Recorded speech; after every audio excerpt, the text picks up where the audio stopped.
জাতীয় বিশ্ববিদ্যালয়ের অনলাইন ক্লাসে সবাইকে স্বাগতম। করোনাকালীন শিক্ষা কার্যক্রম চলমান রাখার সাথে জাতীয় বিশ্ববিদ্যালয়ের উদ্যোগে অনলাইন ক্লাসে সংযুক্ত হতে পেরে আমি আনন্দিত। সবাইকে স্বাস্থ্যবিধি মেনে চলার আহ্বান জানাচ্ছি। বিষয় হিসাব বিজ্ঞান, প্রোগ্রাম বিবিএ তৃতীয় বর্ষ, কোর্সের নাম ব্যাংকিং ও বীমা তত্ত্ব, আইন ও হিসাব, লেকচার 10। লেকচারের শিরোনাম বাংলাদেশ বীমা কোম্পানি। উক্ত লেকচারের সাথে আছি আমি মোহাম্মদ মাহবুবুর রহমান, প্রভাষক হিসাব বিজ্ঞান, সরকারি কলেজ যশোর। প্রিয় শিক্ষার্থীরা, আজকের এই পাঠদান শেষে তোমরা বীমা উন্নয়ন ও নিয়ন্ত্রণ কর্তৃপক্ষের কিভাবে প্রতিষ্ঠিত হয় সেটি জানতে পারবে। বীমা উন্নয়ন ও নিয়ন্ত্রণ কর্তৃপক্ষ পরিচালনা পর্ষদ কিভাবে গঠিত হয় সেটি সম্পর্কে বলতে পারবে। কর্তৃপক্ষের চেয়ারম্যান, অন্যান্য সদস্যগণের কার্যকলাপ কেমন হবে, কার্যকাল কেমন হবে ইত্যাদি সম্পর্কে তোমরা জানতে পারবে। কর্তৃপক্ষের চেয়ারম্যান এবং সদস্যদের যোগ্যতা অযোগ্যতা সম্পর্কে আলোচনা করতে পারবে। কর্তৃপক্ষের কার্যাবলী ও দায়িত্ব সমূহ বর্ণনা করতে পারবে। কর্তৃপক্ষের আইনগত অসুবিধা দূরীকরণে সরকার এবং কর্তৃপক্ষের ক্ষমতা আলোচনা করতে পারবে। নিবন্ধন সনদ প্রাপ্তির আবেদন সম্পর্কিত যে আইনের বিধিবিধান আছে সেটি সম্পর্কে বলতে পারবে। নিবন্ধন সনদের নবায়ন কিভাবে করতে হয় সেটি বিধিবিধানের আলোকে বর্ণনা করতে পারবে। বোনাস এবং লভ্যাংশের সংজ্ঞা প্রদান করতে পারবে এবং বোনাসের শ্রেণী বিভাগ করতে পারে। প্রিয় শিক্ষার্থীরা, তাহলে পাঠ ঘোষণার সময় আমরা জেনেছি যে আজকের আমাদের বিষয় বীমা উন্নয়ন ও নিয়ন্ত্রণ কর্তৃপক্ষ প্রতিষ্ঠা কিভাবে হবে সেটি সম্পর্কে আমরা আজ বিস্তারিত জানবো। অর্থাৎ বাংলাদেশে যে বীমা কোম্পানিগুলো আছে এই বীমা কোম্পানি নিয়ন্ত্রণের যে অথরিটি আছে এই অথরিটিকেই বলা হয় বীমা উন্নয়ন ও নিয়ন্ত্রণ কর্তৃপক্ষ, যেটাকে আমরা বলি insurance development and regulatory authority. উক্ত প্রতিষ্ঠান 2010 সালের 18 ফেব্রুয়ারি প্রতিষ্ঠিত হয়। বীমা উন্নয়ন ও নিয়ন্ত্রণ কর্তৃপক্ষ আইন 2010-এর আলোকে। উক্ত আইনের ধারা 3-1 বলা আছে যে বীমা উন্নয়ন ও নিয়ন্ত্রণ কর্তৃপক্ষ নামে একটি কর্তৃপক্ষ প্রতিষ্ঠা করবে। অর্থাৎ যখন আইনটি পাস হয় কিন্তু তখনও যাবৎ এই কর্তৃপক্ষ প্রতিষ্ঠিত হয়নি, এজন্য বলা হচ্ছে যে বীমা উন্নয়ন ও নিয়ন্ত্রণ কর্তৃপক্ষ নামে একটি কর্তৃপক্ষ প্রতিষ্ঠা করবে। ধারা 4-1 অনুযায়ী উক্ত কর্তৃপক্ষের যে কার্যালয় থাকবে এই কার্যালয়টি ঢাকাতে থাকবে। ধারা 4-2 অনুযায়ী কর্তৃপক্ষ প্রয়োজন বোধে সরকারের অনুমতিক্রমে বাংলাদেশের যে কোনো স্থানে তার শাখা স্থাপন করতে পারবে। প্রিয় শিক্ষার্থীরা, আমরা যে ব্যাপারটি আজকে পড়ব সেটি বীমা উন্নয়ন এবং কর্তৃপক্ষ প্রতিষ্ঠার বিভিন্ন যে আইনগত দিক আছে উক্ত আইনগত দিক নিয়ে আমরা আজকে আলোচনা করব। উক্ত আইনের বিষয়গুলো জানার জন্য আমরা বীমা উন্নয়ন ও নিয়ন্ত্রণ কর্তৃপক্ষ আইন 2010-এর আলোকে আজকের লেকচারটি আমরা শেষ করব এবং এই লেকচারটি আমরা জানবো। প্রিয় শিক্ষার্থীরা, আমরা জানি যে আইনের যে বিভিন্ন ধারা বা উপধারাগুলো আছে এই ধারা বা উপধারাগুলো আমরা যখন জানবো তখন ধারা উপধারা সহ জানবো, তাহলে সেটি একটি প্রমাণপত্র সহ আমরা পরীক্ষার খাতায় উপস্থাপন করতে পারবো। এই জন্য আমরা যখন কোনো কোড করব তখন সাইডে ধারাটা উল্লেখ করব। প্রিয় শিক্ষার্থীরা, তাহলে আমরা বুঝলাম যে বীমা উন্নয়ন এবং নিয়ন্ত্রণ যে কর্তৃপক্ষ আছে উক্ত আইনে 2010-এর 3-1 অনুযায়ী বলা হয়েছে যে এই নামে বীমা উন্নয়ন ও নিয়ন্ত্রণ কর্তৃপক্ষ নামে একটি কর্তৃপক্ষ প্রতিষ্ঠা করতে হবে এবং এর প্রধান যে কার্যালয় থাকবে এই কার্যালয়টি হবে ঢাকাতে অবস্থিত হবে এবং কর্তৃপক্ষ যদি প্রয়োজন মনে করে ভবিষ্যতে তাহলে সরকারের পূর্ব অনুমতি নিয়ে বাংলাদেশের যে কোনো স্থানে তার শাখা স্থাপন করতে পারবে। প্রিয় শিক্ষার্থীরা, আমরা বীমা উন্নয়ন এবং নিয়ন্ত্রণ কর্তৃপক্ষের মূলত আমাদের যে বাংলাদেশের যে বীমা কোম্পানি আছে এই বীমা কোম্পানির উন্নয়নে অর্থাৎ বীমা শিল্পের অগ্রগতির জন্যই মূলত এই বীমা উন্নয়ন এবং নিয়ন্ত্রণ কর্তৃপক্ষ কাজ করে। সংক্ষেপে যাকে আমরা বলি হচ্ছে IDRA, অর্থাৎ insurance development and regulatory authority. শিক্ষার্থীরা, আমরা পরের স্লাইডে যাই।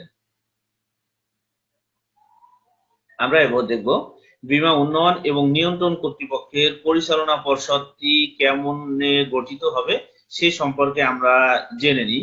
প্রিয় শিক্ষার্থীরা, বীমা উন্নয়ন এবং নিয়ন্ত্রণ কর্তৃপক্ষের পরিচালনা পর্ষদ কিভাবে গঠিত হবে সেটি উক্ত আইনের ধারা 5-এ বর্ণনা করা আছে। বলা আছে একজন চেয়ারম্যান হবে এবং 4 জন সদস্যের সমন্বয়ে কর্তৃপক্ষ গঠিত হবে। চেয়ারম্যান এবং সদস্যগণ সরকার কর্তৃক নিযুক্ত হবেন এবং তাদের চাকরির যে শর্তাবলী সেটি সরকার নির্ধারণ করে দেবে। অর্থাৎ চাকরির ক্ষেত্রে কোন শর্তাবলী পালন করবে উক্ত কর্তৃপক্ষ সেটি সরকার বিবেচনা করবে, সরকার নির্ধারণ করে দেবে। চেয়ারম্যান কর্তৃপক্ষই হবে CEO, চিফ এক্সিকিউটিভ অফিসার, বা প্রধান নির্বাহী হবে যে চেয়ারম্যান থাকবে উক্ত চেয়ারম্যানই হবে প্রধান নির্বাহী। চেয়ারম্যান এবং সদস্যগণের যে পারিশ্রমিক ভাতা বা অন্যান্য যে শর্তাদি থাকবে সেই শর্তাদি নির্ধারণ করবে সরকার, নির্ধারণ করবে। প্রিয় শিক্ষার্থীরা, আমরা যেহেতু এখানে সবটাই ধারা অনুযায়ী আলোচনা, আমরা তোমাদের সুবিধার্থে দেখো যে আলাদা কালারিং করে দিয়েছি যাতে সহজেই বুঝতে পারো, বা যে কি পয়েন্টস, কোন লাইনের যে কি পয়েন্টস বা আইনের যে কি পয়েন্টস সেই কি পয়েন্ট গুলো আমি আলাদা কালার ব্যবহার করে আমি সহজে তোমাদের নজরে নিয়ে আসার চেষ্টা করেছি। আমরা যখন বাস্তবে উক্ত আইনগুলো পড়বো, বিভিন্ন ধারা সহ যখন পড়বো, তখন মূল ধারাটা আমরা বিবেচনা করব এবং ওই ধারার যে সারমর্ম আছে উক্ত সারমর্মটার প্রধান হেডিংস কি, এই হেডিং গুলো যদি আমরা মনে রাখতে পারি তাহলে কিন্তু আইন আমাদের কাছে খুব মজার একটি বিষয়ে পরিণত হবে। অর্থাৎ আমরা আইনটা সহজে মনে রাখতে পারবো এবং উক্ত ধারা সহকারে যদি আমরা উপস্থাপন করি আইন, তাহলে তোমরা পরীক্ষাতেও খুব ভালো নম্বর পাবে। আর তাছাড়াও একজন দেশের সচেতন নাগরিক হিসেবে বাংলাদেশের প্রচলিত আইন, বাংলাদেশের সংবিধান এবং বিভিন্ন ধরনের ধারা, বিধি, অধ্যাদেশ অনুযায়ী তোমাদের সম্যক ধারণা থাকতে হবে। প্রিয় শিক্ষার্থীরা, তাহলে আমরা ধারা 5 অনুযায়ী জানলাম যে বীমা উন্নয়ন কর্তৃপক্ষ বা নিয়ন্ত্রণ কর্তৃপক্ষ যারা থাকবে এই কর্তৃপক্ষ গঠিত হবে মূলত 5 জন সদস্য নিয়ে, যার ভিতর একজন চেয়ারম্যান থাকবে এবং 4 জন সদস্য থাকবে।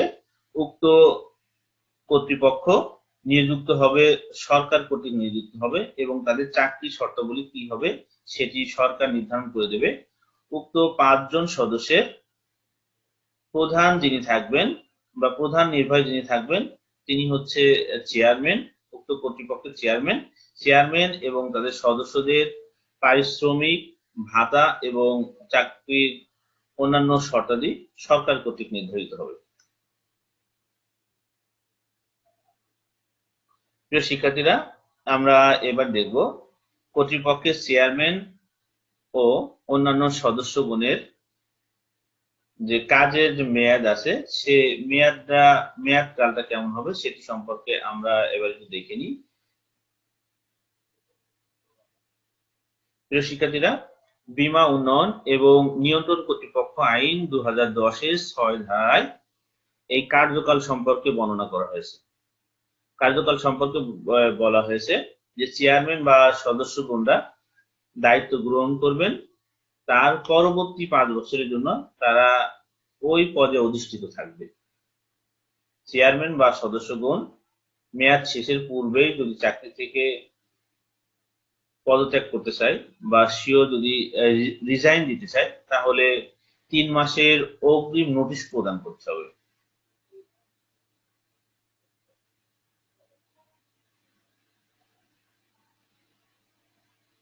শিক্ষার্থীরা, তাহলে বীমা উন্নয়ন এবং নিয়ন্ত্রণ কর্তৃপক্ষের চেয়ারম্যান এবং অন্যান্য সদস্যগণের কার্যকাল সম্পর্কে আমরা জানলাম যে যেদিন থেকে দায়িত্ব গ্রহণ করবে সেদিন থেকে পরবর্তী 3 বছরের জন্য তারা উক্ত পদে দায়িত্ব পালন করবে। উক্ত 3 বছর মেয়াদ পূর্ণ হবার আগে যদি চেয়ারম্যান অথবা কোনো সদস্য সেও চাকরি থেকে পদত্যাগ করতে চায়, তাহলে 3 মাসের অগ্রিম নোটিশ প্রদান করতে হবে। প্রিয় শিক্ষার্থীরা, আমরা পরের স্লাইডে যাই। শিক্ষার্থীরা, আমরা দেখব যে কর্তৃপক্ষের চেয়ারম্যান বা সদস্য হতে গেলে কোন কোন যোগ্যতা লাগবে, সেই যোগ্যতা আমরা দেখব। আমাদের ধারা উল্লেখ করা আছে এখানে। ধারা 7 অনুযায়ী বীমা উন্নয়ন কর্তৃপক্ষের চেয়ারম্যান এবং সদস্যদের যোগ্যতা সম্পর্কে বলা আছে। প্রিয় শিক্ষার্থীরা, আমরা দেখি বীমা, ফিনান্স, ব্যাংকিং, মার্কেটিং, পরিসংখ্যান, হিসাব বিজ্ঞান, ব্যবস্থাপনা, প্রশাসন বা আইনে কমপক্ষে 20 বছরের অভিজ্ঞতা সম্পন্ন কোনো ব্যক্তি চেয়ারম্যান বা সদস্য হওয়ার যোগ্য হবেন। যোগ্যতা সম্পন্ন প্রার্থী যদি না পাওয়া যায়, সেক্ষেত্রে অভিজ্ঞতার সময়সীমা শিথিল করা হবে। তাহলে আমরা বুঝতে পারলাম যে ধারা 7 অনুযায়ী কমপক্ষে 20 বছরের অভিজ্ঞতা সম্পন্ন ব্যক্তি চেয়ারম্যান বা সদস্য হওয়ার যোগ্যতা রাখবে। সেক্ষেত্রে অভিজ্ঞতা থাকতে হবে ব্যাংকিং, বীমা, মার্কেটিং, পরিসংখ্যান, হিসাব বিজ্ঞান, ব্যবস্থাপনা, প্রশাসন বা আইন বিষয়ে। যদি উক্ত যোগ্যতা সম্পন্ন কোনো প্রার্থী না পাওয়া যায়, সেক্ষেত্রে তার অভিজ্ঞতার যে সময়সীমা 20 বছর আছে, সেটি প্রয়োজনে শিথিল করা হবে। প্রিয় শিক্ষার্থীরা, আমরা কর্তৃপক্ষের চেয়ারম্যান এবং সদস্যদের যোগ্যতা সম্পর্কে জেনেছি। এবার আমরা তাদের অযোগ্যতা সম্পর্কে জানবো এবং একই ধারা অনুযায়ী, অর্থাৎ ধারা 7 অনুযায়ী কর্তৃপক্ষের চেয়ারম্যান এবং সদস্যদের যে অযোগ্যতা আছে, সেই অযোগ্যতাগুলো আমরা আলোচনা করব। প্রিয় শিক্ষার্থীরা, প্রথম শর্ত হচ্ছে তিনি বাংলাদেশের নাগরিক যদি না হয়, তাহলে তিনি অযোগ্য বিবেচিত হবে। যদি তিনি বাংলাদেশের নাগরিক না হয়, তাহলে অযোগ্য বিবেচিত হবে। তিনি শারীরিক বা মানসিক অসমর্থের কারণে যদি দায়িত্ব পালনে অক্ষম হন, তাহলে কর্তৃপক্ষের চেয়ারম্যান বা সদস্য হওয়ার যোগ্যতা তার নেই, এটি বিবেচিত হবে। তিনি কোনো উপযুক্ত আদালত কর্তৃক দেউলিয়া বা অপ্রতিষ্ঠ বলে যদি ঘোষিত হন পূর্বে, তাহলে তিনি কর্তৃপক্ষের এই গুরুত্বপূর্ণ দায়িত্ব পালন করতে পারবে না। এবং তার বয়স যদি 67 বছর পূর্ণ হয়, তাহলে তিনি বীমা উন্নয়ন কর্তৃপক্ষের চেয়ারম্যান বা সদস্য হবার যোগ্যতা রাখবে না। তাহলে প্রিয় শিক্ষার্থীরা, আমরা অযোগ্যগুলো জেনেছি। আমরা এখানে 4টি পয়েন্ট উল্লেখ করেছি। আইনের ধারায় আরো অনেক অযোগ্যতার উপধারা আছে। আমরা মোটামুটি তোমাদের জন্য চেষ্টা করেছি খুব বেশি আলোচিত যে অযোগ্যতাগুলো, সেগুলো উপস্থাপন করার চেষ্টা করেছি। প্রিয় শিক্ষার্থীরা, তাহলে আমরা ধারা 7 অনুযায়ী জেনেছি যে তার অযোগ্যতার ভিতর প্রথমেই তিনি বাংলাদেশে যদি নাগরিক না হয়, তাহলে তিনি অযোগ্য বলে বিবেচিত হবে। তিনি যদি শারীরিক বা মানসিক অসমর্থের কারণে দায়িত্ব পালনে অক্ষম হয়, তাহলে অযোগ্য বিবেচিত হবে। এছাড়া আদালত যদি তাকে দেউলিয়া দেউলিয়া বা অপ্রকৃতিস্থ বলে ঘোষণা করে তাহলেও সে অযোগ্য বলে বিবেচিত হবে এবং তার বয়স যদি ৬৭ বছর পূর্ণ হয়ে যায় তাহলে সে এই কর্তৃপক্ষের হওয়ার জন্য যে যোগ্যতা সেই যোগ্যতা সে হারাবে। প্রিয় শিক্ষার্থীরা, আমরা পরের স্লাইড দেখে আসি। কর্তৃপক্ষের কার্যাবলী এবং দায়িত্ব সমূহ, অর্থাৎ বীমা উন্নয়ন কর্তৃপক্ষ যেটি আইন ২০১০ অনুযায়ী যেটি গঠিত হবে, উক্ত কর্তৃপক্ষ কোন কোন কার্যাবলী এবং দায়িত্ব পালন করবে সে সম্পর্কে বলা আছে অর্থ আইনের ধারা ১৫-তে বলা আছে। শিক্ষার্থীরা, ১৫-তে বলা আছে বীমা এবং পুনঃ বীমা ব্যবসা সংক্রান্ত প্রতিষ্ঠান সমূহের নিয়ন্ত্রণ করবে।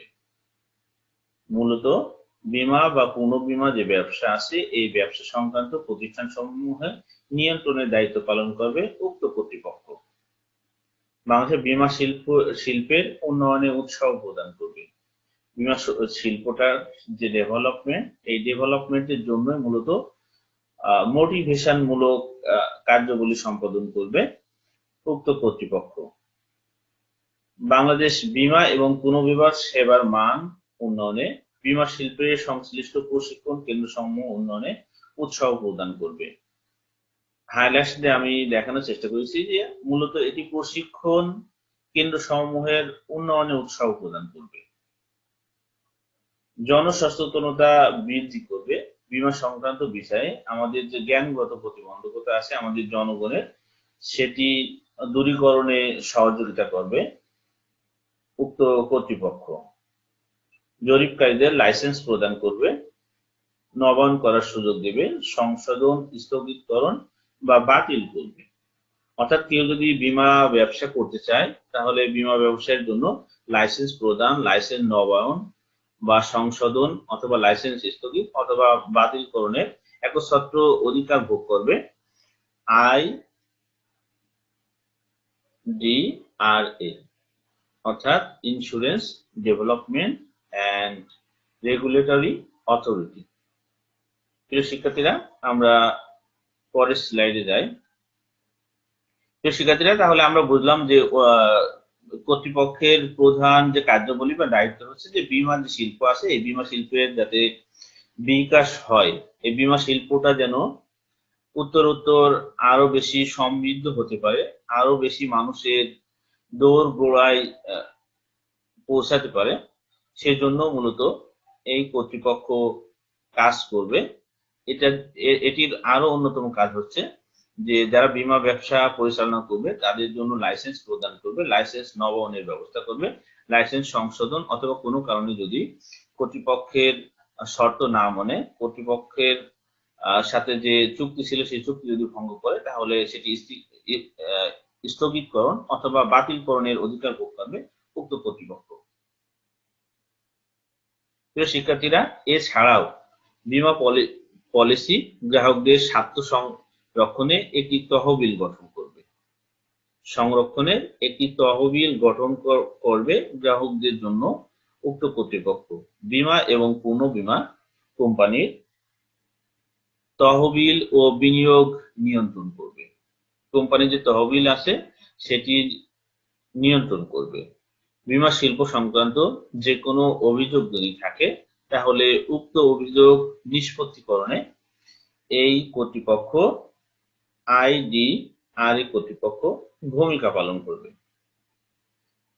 অ্যাকচুয়াল প্রতিবেদন সারসংক্ষেপ প্রস্তুতকরণের ছক তৈরি করবে। সরকারের পূর্বানুমোদন সাপেক্ষে কর্তৃপক্ষের জন্য কোনো সম্পত্তি ক্রয় বা অনুমোদন খাতে বিনিয়োগ করবে। অর্থাৎ সরকারের অনুমতি সাপেক্ষে সম্পত্তি ক্রয় বা অনুমোদন খাতে বিনিয়োগ করতে পারবে। দেখে আসি। প্রিয় শিক্ষার্থীরা, কর্তৃপক্ষের আইনগত অসুবিধা দূরকরণে সরকার এবং কর্তৃপক্ষের যে ক্ষমতা সেই ক্ষমতা সম্পর্কে আমরা এবার আলোচনা করব।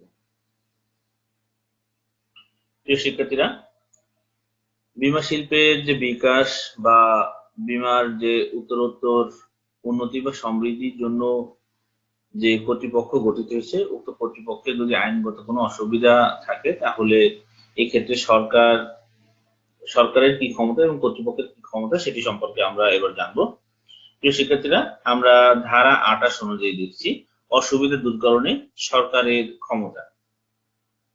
অর্থাৎ উক্ত আইনগত যে অসুবিধা আছে এই অসুবিধা দূরকরণের ক্ষেত্রে সরকার কি কি ক্ষমতা এখানে ভোগ করবে এবং কর্তৃপক্ষ কি কি ক্ষমতা সেক্ষেত্রে প্রয়োগ করে এই শিল্পর সমৃদ্ধিতে ভূমিকা রাখবে সেটি সম্পর্কে মূলত আমরা আলোচনা করবো এবার।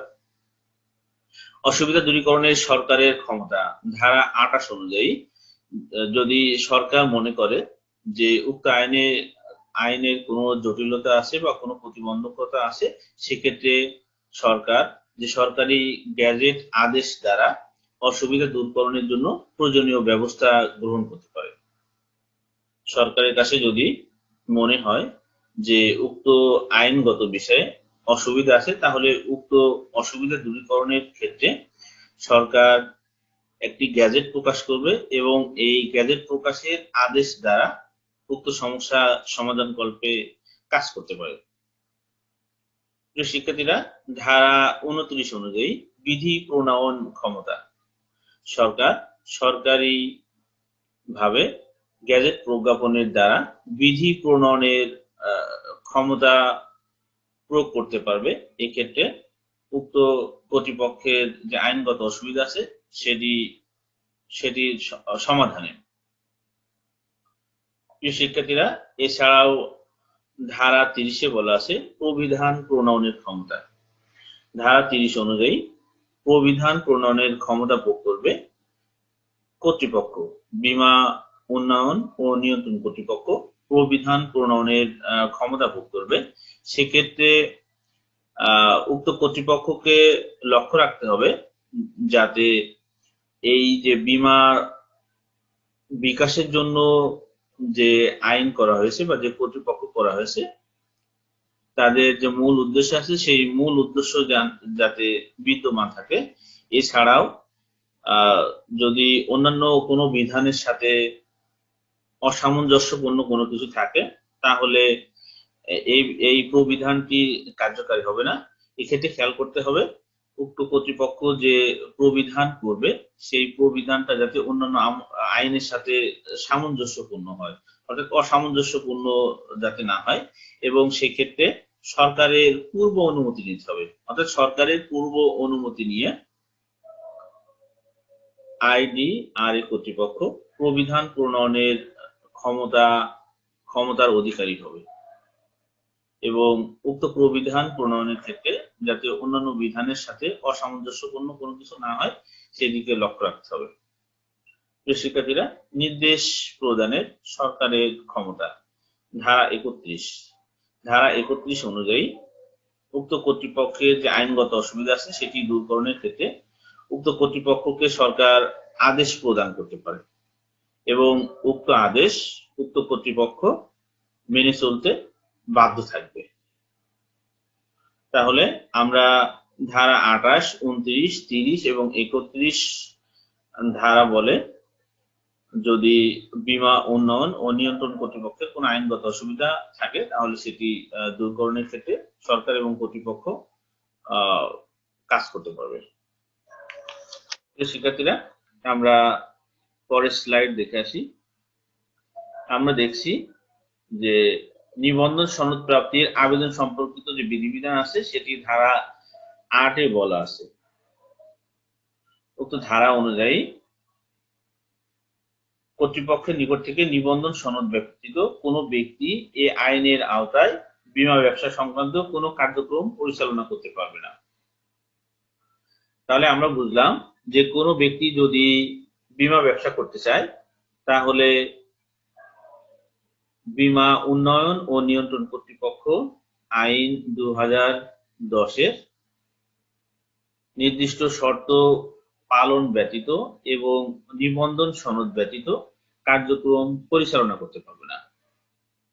এছাড়াও যদি লাইফ ইন্স্যুরেন্স ব্যবসা করতে ইচ্ছুক হয় তাহলে প্রত্যেক ব্যক্তিকে কর্তৃপক্ষের নিকট প্রবিধান দ্বারা নির্ধারিত ফর্ম ও পদ্ধতিতে নিবন্ধন সনদ প্রাপ্তির জন্য আবেদন করতে হবে। লাইফ ইন্স্যুরেন্স ব্যবসা যদি কেউ করতে যায় তাহলে যে নির্দিষ্ট যে ফর্ম আছে উক্ত আইনে, উক্ত ফর্ম সঠিকভাবে পূরণের জন্য নিবন্ধন প্রাপ্তির আবেদন করতে হবে কর্তৃপক্ষের মাধ্যমে। প্রিয় শিক্ষার্থীরা, তাহলে আমরা এই ধারায় দেখলাম যে যদি কোনো ব্যক্তি, ধারা 8 অনুযায়ী আমরা দেখলাম যে যদি কোনো ব্যক্তি বীমা ব্যবসা করতে চায় তাহলে প্রথমেই তাকে নিবন্ধনের জন্য আবেদন করতে হবে এবং নিবন্ধন প্রাপ্তি ছাড়া সে বাংলাদেশে বীমা ব্যবসা করতে পারবে না। প্রিয় শিক্ষার্থীরা, আমরা নিবন্ধন সনদের নবায়ন সম্পর্কে এবার জানবো। অর্থাৎ আমাদের নিবন্ধন করা হয়ে গেছে, এখন এই নিবন্ধন সনদের মেয়াদ কিভাবে বাড়াতে হয় সেটি সম্পর্কে আমরা আলোচনা করব। নিবন্ধন সনদের নবায়ন সম্পর্কে বলা আছে ধারা 11-তে বলা আছে। প্রিয় শিক্ষার্থীরা, ধারা 9 এর অধীনে প্রদত্ত নিবন্ধন সনদ নবায়নযোগ্য এবং তা প্রতি বছর নবায়ন করতে হবে। তাহলে ধারা 9 এ যা বর্ণিত আছে উক্ত বর্ণনা মতে এই যে নিবন্ধন যে সনদ, এই নিবন্ধন সনদটা নবায়নযোগ্য এবং তা প্রতি বছর নবায়ন করতে হবে। বীমাকারীকে কোনো বছরের নিবন্ধন নবায়নের দরখাস্ত পূর্ববর্তী বছরের 30শে নভেম্বরের পূর্বে কর্তৃপক্ষের নিকট দাখিল করতে হবে। অর্থাৎ আমি যদি 2020 সালে আমার নিবন্ধন নবায়ন করতে চাই তাহলে এই দরখাস্তটা করতে হবে পূর্ববর্তী বছরের 30শে নভেম্বর। অর্থাৎ আমি যদি 20 সালে করতে চাই তাহলে আমাকে 30শে নভেম্বরের আগে করতে হবে। 30শে নভেম্বরের পূর্বেই আমাকে এটি কর্তৃপক্ষের নিকট দাখিল করতে হবে। উপধারা 2 এর অধীন বীমাকারীর আবেদন এবং আবেদনের ফি প্রাপ্তি সাপেক্ষে কর্তৃপক্ষ বীমাকারীর লাইসেন্স নবায়ন করবে। এছাড়াও উপধারায় 2 বলা হয়েছে বীমাকারীর আবেদন এবং আবেদনের ফি প্রাপ্তির সাপেক্ষে বীমাকারী আবেদন করবে এবং আবেদনের সাথে একটি নির্দিষ্ট ফি আছে, সেই ফি যদি প্রদান করে তাহলে উক্ত লাইসেন্স নবায়ন করবে বীমাকারী কর্তৃপক্ষ। প্রিয় শিক্ষার্থীরা, তাহলে আমরা জানলাম যে আমাদের যে নিবন্ধন আছে, বীমা ব্যবসা করার জন্য যে নিবন্ধন আছে উক্ত নিবন্ধনটি নবায়নযোগ্য অর্থাৎ নবায়ন করা যায় এবং প্রতি বছরই এটি নবায়ন করতে হয়। এই ক্ষেত্রে যে বছরে আমরা নবায়ন করব সেই বছরের পূর্বের বছরে আমাদেরকে 30শে নভেম্বরের ভিতরে আবেদন দাখিল করতে হবে এবং আমাদেরকে একটি নির্দিষ্ট ফি প্রদান সাপেক্ষেই এটি আমরা নবায়ন করতে পারব। প্রিয় শিক্ষার্থীরা, আমরা বোনাস এবং লভ্যাংশ সম্পর্কে এবার জানব। আমাদের বীমা ব্যবসার ক্ষেত্রে বোনাস এবং লভ্যাংশ খুব গুরুত্বপূর্ণ দুটি শব্দ, যেটির মাধ্যমে আমরা জেনেছি জীবন বীমার ক্ষেত্রেও আমরা জেনেছি যে বোনাস সম্পর্কে জেনেছি এবং আমরা লভ্যাংশ সম্পর্কে জেনেছি। তো শিক্ষার্থীরা, আমরা বোনাস এবং লভ্যাংশ সম্পর্কে জানবো। তো শিক্ষার্থীরা, আমরা জানি যে বোনাস হচ্ছে যে কোনো সরকারি কর্মকর্তা বা কর্মচারী অথবা বেসরকারি কর্মকর্তা বা কর্মচারীর যে বেতন আছে সেই বেতনের অতিরিক্ত যদি কোনো কিছু প্রদান করা হয় তাহলে তার নামই সেই কর্মকর্তা বা কর্মচারীর কাছে বোনাস হিসেবে বিবেচিত হবে। আর আমরা যদি বোনাসটা আমাদের বীমা ব্যবসার ক্ষেত্রে বিবেচনা করি তাহলে আমরা যে প্রিমিয়াম দিই, এই প্রিমিয়াম ব্যতীত অতিরিক্ত যে অর্থ একজন বীমা গ্রহীতা পায় সেটির নামই তার কাছে বোনাস। প্রিয় শিক্ষার্থীরা, তাহলে আমরা বোনাস বুঝলাম যে আমাদের টোটাল বীমা পত্রের ক্ষেত্রে যে পরিমাণ বীমা প্রিমিয়াম আমরা পরিশোধ করি উক্ত বীমা প্রিমিয়াম যে টোটাল যে বীমা প্রিমিয়াম বাবদ আমাদের যে টাকা জমা হয় উক্ত অর্থের অতিরিক্ত যে অর্থ বীমা গ্রহীতাকে বীমাকারী কর্তৃপক্ষ লাভের অংশ হিসেবে প্রদান করে তার নামই মূলত বোনাস। আর লভ্যাংশ হচ্ছে যে শেয়ার যে হোল্ডাররা থাকে অর্থাৎ শেয়ারে যারা মালিক থাকে উক্ত মালিকরা যে লাভের যে অংশ প্রাপ্য হয় তাকেই আমরা লভ্যাংশ বলি। তো শিক্ষার্থীরা, তাহলে স্বাভাবিক এবং প্রত্যাশিত কিছুর সঙ্গে যুক্ত হয় এমন কোনো পাওনাই হচ্ছে বোনাস। পিএইচ কলিন একটি প্রামাণ্য সংজ্ঞা প্রদান করেছে। কোন বীমা কোম্পানি তার মূলধনী লাভ হতে যে অতিরিক্ত পাওনা বীমা গ্রহীতাকে প্রদান করে তাকেই মূলত বোনাস বলে। প্রিয় শিক্ষার্থীরা, তাহলে আমরা বোনাস এবং লভ্যাংশের সংজ্ঞা সম্পর্কে জেনেছি। আমরা বোনাসের শ্রেণী বিভাগ সম্পর্কে আলোচনা করব। প্রিয় শিক্ষার্থীরা, আমরা বোনাসকে মূলত তিনটি ভাগে ভাগ করি। একটি হচ্ছে তাৎক্ষণিক বোনাস, বিলম্বিত বোনাস ও অন্যান্য বোনাস। প্রিয় শিক্ষার্থীরা, তাৎক্ষণিক বোনাস বলতে যে ঘোষণার পরে নির্দিষ্ট সময়ের পরে যেটি প্রাপ্য হয় বীমা গ্রহীতা, সেটির নামই হচ্ছে তাৎক্ষণিক বোনাস। অর্থাৎ ঘোষণার পরে নির্দিষ্ট সময় পর যেটি প্রাপ্য হয় বীমা গ্রহীতা, সেটির নামই হচ্ছে তাৎক্ষণিক বোনাস। তাৎক্ষণিক বোনাস হিসেবে আমরা ক্যাশ বোনাসের কথা বলতে পারি, ডিসকাউন্টেড বোনাসের কথা আমরা উল্লেখ করতে পারি। বিলম্বিত বোনাস অর্থাৎ যে বোনাস ঘোষণার পরপরই পাওয়া যায় না, সেটিকেই মূলত আমরা বিলম্বিত বোনাস বলি। অর্থাৎ নির্দিষ্ট কিছু শর্ত এক্ষেত্রে পূরণ করতে হয় এবং শর্ত পূরণ সাপেক্ষেই মূলত বিলম্বিত বোনাস প্রাপ্য হয়। এই জন্য একে আমরা শর্ত সাপেক্ষে বোনাসও বলতে পারি। কিন্তু প্রিয় শিক্ষার্থীরা, আমরা অন্যান্য বোনাসের ভিতরে প্রতিশ্রুতি বোনাস এর কথা উল্লেখ করতে পারি, যেটি আমাদের পার ইয়ারে আমাদের প্রাপ্য হয় প্রতিশ্রুতি বোনাস। এছাড়াও অন্তর্বর্তীকালীন যে বোনাস আছে সেটিও আমাদের অন্যান্য বোনাসের অন্তর্ভুক্ত। দায় নির্ধারণ করার আগেই যদি দেয়া হয়, অর্থাৎ দায় নির্ধারণ করার আগে অন্তর্বর্তীকালীন বোনাস প্রদান করা হয়। প্রিয় শিক্ষার্থীরা, তাহলে আমরা পরের স্লাইডে যাই।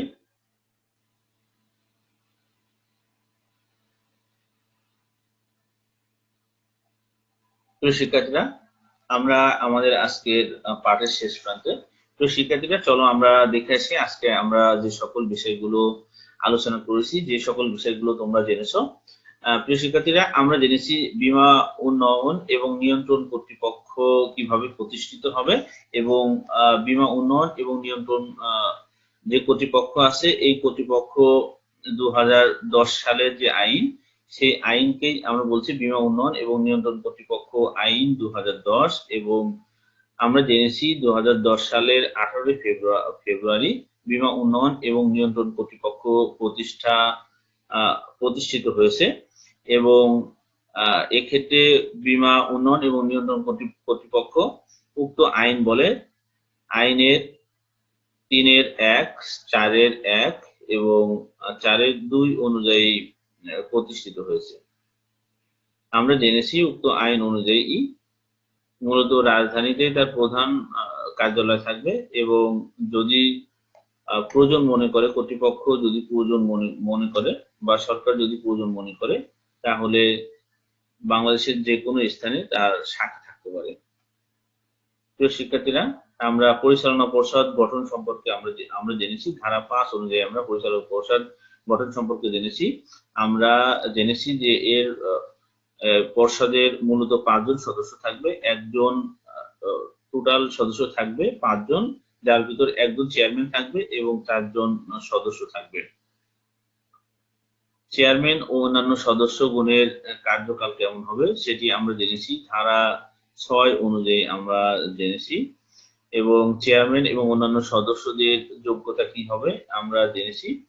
যে নির্দিষ্ট কিছু বিষয় আছে, হিসাব বিজ্ঞান, ব্যাংকিং, ফিনান্স, পরিসংখ্যান, আইন, উক্ত বিষয়ে তাদের 20 বছরের অভিজ্ঞতা থাকবে। যদি যোগ্য প্রার্থী না পাওয়া যায়, তাহলে উক্ত আইন অনুযায়ী যে অভিজ্ঞতার যে 20 বছরের কথা বলা হচ্ছে সেটি শিথিলযোগ্য হবে। আর অযোগ্যতার ক্ষেত্রে আমরা দেখেছি যদি বাংলাদেশের নাগরিক না হয় তাহলে সে অযোগ্য বলে বিবেচিত হবে উক্ত চেয়ারম্যান অথবা সদস্য নির্বাচনের ক্ষেত্রে। এছাড়াও আমরা জেনেছি যদি তিনি আদালত কর্তৃক অপ্রকৃতিস্থ অথবা দেউলিয়া ঘোষিত হয় তাহলে সে অযোগ্য বলে বিবেচিত হবে। প্রিয় শিক্ষার্থীরা, আমরা জেনেছি কর্তৃপক্ষের কার্যাবলী এবং দায়িত্ব সমূহ সম্পর্কে আমরা জেনেছি। ধারা 15-তে যেটি বর্ণনা করেছিল, আমরা কর্তৃপক্ষের আইনগত অসুবিধা দূরীকরণে সরকার এবং কর্তৃপক্ষের যে ক্ষমতা, সেই ক্ষমতা সম্পর্কে আমরা জেনেছি 28, 29, 30 এবং 31 ধারা অনুযায়ী। আমরা উক্ত আইনগত অসুবিধা দূরীকরণের ক্ষেত্রে বিভিন্ন বিধি এবং অধ্যাদেশ জারি করে সরকার এবং প্রবিধান জারি করে 30 ধারা অনুযায়ী কর্তৃপক্ষ জারি করতে পারে। প্রিয় শিক্ষার্থীরা, আমরা জেনেছি নিবন্ধন সনদ প্রাপ্তির আবেদন সম্পর্কে জেনেছি, যেটি বর্ণনা ছিল ধারা 8-এ বর্ণনা করা ছিল। সেক্ষেত্রে আমরা দেখেছি যে নিবন্ধন সনদ ছাড়া কোনো ব্যক্তি উক্ত ব্যবসা করতে পারবে না, অর্থাৎ বীমা ব্যবসা করতে পারবে না বাংলাদেশে। আমরা ধারা 11 অনুযায়ী নিবন্ধন নবায়ন সম্পর্কে আমরা জেনেছি। নিবন্ধন নবায়ন করা যাবে এবং প্রতি বছর এটি নবায়ন করতে হবে এবং নবায়নের ক্ষেত্রে একটি নির্দিষ্ট ফি প্রদান করতে হবে। ফি প্রদান সাপেক্ষে পূর্ববর্তী বছরে, যে বছরে নবায়ন করতে চায় তার পূর্ববর্তী বছরে 30শে নভেম্বরের ভিতরে উক্ত আবেদনটি করতে হবে। প্রিয় শিক্ষার্থীরা, আমরা বোনাস এবং লভ্যাংশ সম্পর্কে জেনেছি। আমরা জেনেছি যে প্রিমিয়ামের অতিরিক্ত যে অর্থ বীমা গ্রহীতাদের বীমা কর্তৃপক্ষ তাদের লাভের অংশ হিসেবে প্রদান করে, সেটি মূলত হচ্ছে বোনাস। এবং বোনাসকে আমরা বেতন বা অন্য কিছুর সাথে যদি তুলনা করি, তাহলে সেটাকে বলতে পারি যে মূল বেতন ব্যতীত যে অর্থ প্রদান করা হয় কোনো বছরে বা কোনো মাসে, সেটির নামই হচ্ছে বোনাস। আমরা জেনেছি লভ্যাংশ সম্পর্কে জেনেছি। আমাদের যে শেয়ার হোল্ডার আছে, এই শেয়ার হোল্ডারকে লাভের যে অংশ প্রদান করা হয়, সেই অংশকে মূলত আমরা বলে থাকি বোনাস বলে থাকি। আমরা বোনাসের শ্রেণী বিভাগ সম্পর্কে আমরা জেনেছি। বোনাস মূলত 3 ধরনের। আমরা 3 ধরনের বোনাস সম্পর্কে আলোচনা করেছি। প্রিয় শিক্ষার্থীরা, আজকে আমি আমার পাঠদানের শেষ পর্যায়ে চলে এসেছি। প্রিয় শিক্ষার্থীরা, আমি রেফারেন্স বইয়ের কথা উল্লেখ করব। আমি উক্ত পাঠটি তৈরি করার জন্য, অর্থাৎ লেকচারটি তৈরি করার জন্য আমি সহযোগিতা নিয়েছি দ্বিজেন্দ্র লাল রায় বড়ুয়ার জীবন বীমা পরিচয়, বাংলা একাডেমির প্রকাশিত উক্ত বইটির আমি সহযোগিতা নিয়েছি। বীমা একাডেমি বার্তা 7ম সংখ্যার আমি সহযোগিতা নিয়েছি। GCA ডিকশনের রিস্ক অ্যান্ড ইন্স্যুরেন্স বইয়ের আমি সহযোগিতা নিয়েছি। বীমা উন্নয়ন ও নিয়ন্ত্রণ কর্তৃপক্ষ আইন 2010-এর সহযোগিতা নিয়েছি। এছাড়া অর্থনৈতিক সমীক্ষা 2020-এর সহযোগিতায় আমি আজকের লেকচারটি উপস্থাপন করেছি। তো শিক্ষার্থীরা, আমরা একটি নীতিবাক্য দিয়ে আজকের পাঠদান শেষ করব। প্রিয় শিক্ষার্থীরা, একটি নীতিবাক্য আমি লিখেছি, দেখো, যদি স্বপ্ন দেখতে পারো তবে তা বাস্তবায়ন করতে পারবে। অর্থাৎ আমাদেরকে বড় হওয়ার স্বপ্ন দেখতে হবে। খুব বেশি বেশি পরিমাণে আমরা স্বপ্ন দেখব এবং আমরা বড় হব, এই প্রত্যয় আমাদের থাকতে হবে। তাহলে আমরা অনেক ভালো কিছু করতে পারবো। আমরা দেশের জন্য অনেক বড় কিছু করতে পারবো। আমাদের দেশপ্রেম প্রকাশিত হোক স্বপ্ন দেখার মাধ্যমে এবং সেটা আমরা বাস্তবায়ন করার জন্য যাতে কাজ করতে পারি, এই প্রত্যয়ে আজকের মতো শেষ করছি। সকলকে ধন্যবাদ। সবাইকে আবারও আহ্বান জানাচ্ছি স্বাস্থ্যবিধি মেনে চলার জন্য।